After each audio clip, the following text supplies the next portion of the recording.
Ketua Umum Persaudaraan Alumni 212 Slamet Marif menyatakan urusan pihaknya sudah selesai dengan Prabowo Subianto yang terpilih kembali sebagai Ketua Umum Partai Gerindra tahun 2020 sampai tahun 2025. Persaudaraan Alumni 212 tak akan menjagokan Prabowo untuk Pilpres 2024. Menurut Slamet, pesta demokrasi 5 tahunan itu juga masih jauh.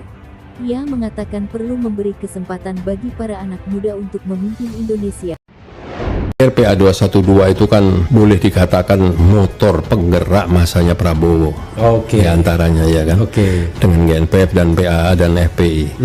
Apakah PA 212 itu dibayar? Apakah ada kontraknya? Atau direkrut? Nggak ada. Sukarela. Oke. Mana ada capres dan cawapres pulang bawa duit karungan? Oke. Coba, walaupun itu istilahnya duit 2.000, 5.000, 10, 100.000. Gimana Sumbangan cara? umat. Sumbangan umat. Bagaimana meminta maaf dan mengembalikannya? Timbul tenggelam Bersama meja. Bersama meja yang digebrak. Timbul tenggelam. jadi saya pikir wajar lah kalau PA 212 menyatakan itu ya. Jadi GNPF ulama tidak against itu. Pokoknya ya itu haknya PA 212 gitu ya.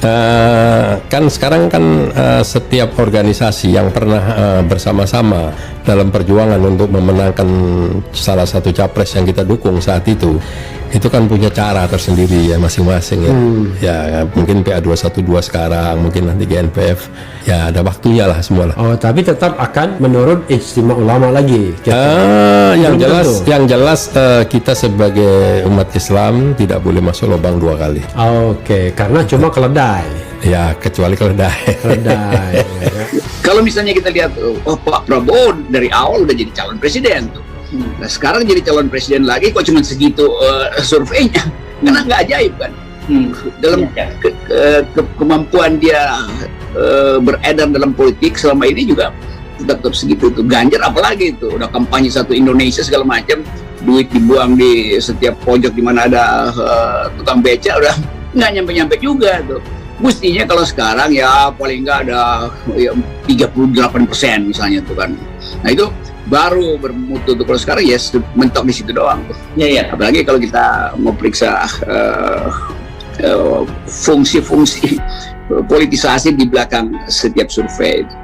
Kami mengucapkan selamat tinggal kepada Prabowo. Artinya kami jalan terus. Prabowo sudah sampai tujuan mungkin karena sudah selesai dianggap. Jadi kalau kami tetap berjuang. Jadi kami mengucapkan selamat tinggal Bapak Prabowo. Kami terus berjuang. Dan yang kedua, kami menunggu perintah daripada apapun. Kami menunggu apa yang diperintahkan oleh Imam Besar Habib Rizik Syihab, sehingga kami terus berjuang. Di luar pada konsep itu kami tidak ada urusan dengan Prabowo. Kami mendukung Prabowo juga karena ijtima ulama 1 dan 2. Kecewa ketika Prabowo masuk ke dalam pemerintahan, katakanlah dianggap melakukan pengkhianatan ya. Untungnya saya tidak pernah menjadi tim sukses siapapun ya. Tidak menjadi tim sukses Jokowi, tidak pula menjadi tim sukses Prabowo. Walaupun punya kecenderungan di 2014 cenderung kepada Jokowi, karena saya melihat he had no problem, karena masa sebelumnya jauh lebih clear dibandingkan Prabowo yang bermasalah dari sisi penegakan hukum, menantu penguasa otoriter Orde Baru Pak Harto dan lain sebagainya. Tapi 2019 posisi kan sudah berbeda. Prabowo masih powerful dari sisi ekonomi, tapi dia bukan incumbent. Incumbent dengan kekuatan penuh adalah Jokowi. Sehingga saya kemudian lebih banyak berkampanye untuk pemilu yang jujur dan adil, yang saya tengarai peluang untuk melakukan kecurangan akibat kekurangan pemilu itu biasanya ada di incumbent ya.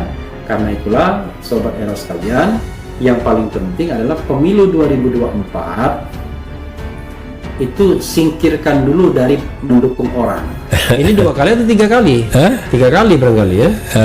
2014 enggak ya? 2014 justru tidak. Enggak, jadi Tidak. 2014 enggak ikut-ikutan. Enggak ikut-ikutan. Oke, jadi 2019. 19. Oke. Iya.